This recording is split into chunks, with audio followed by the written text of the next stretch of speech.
would call this a pose move.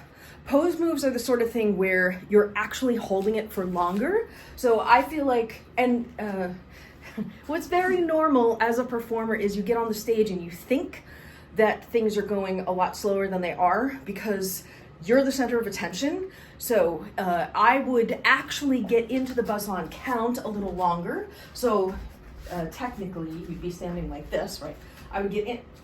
Okay, now you get in, you wrap it up, you get in, then you can look at your audience and then do your back Buzzsaw. Hold it 1, 2, 3, 4, 5. Come back to standing, sync it up, tap, go the other way, then come down, and then you can almost like roll it up your body like this, and then exit. That's where you're adding the elements of performance to it. It's not, I mean, anybody can stand there and spin the 2 circles ultimately, really.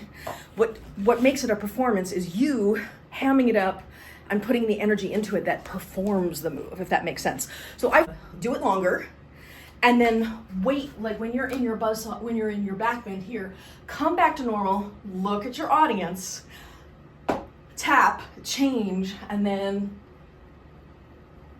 do the other part of it. There's an element of performance where you can be really coy. You're doing it, you back bend, you back bend, you back bend. Hey audience, woohoo! Come back, then tap it. So you want to actually wait even a little bit longer and get to vertical before you come from here, right? You're not really getting back to this horizontal position to do your tap. And I think you'll feel more confident if you're here doing the tap than if you're here doing the tap. For a lot of reasons, one of them being when you're looking up like this, your balance is not as stable. So I would make sure you take at least one glance when it's an underhand and at least one glance when it's an overhand. This is where you're really performing for the audience. This is where you're not executing anymore. This is actually the birth of you as an artist.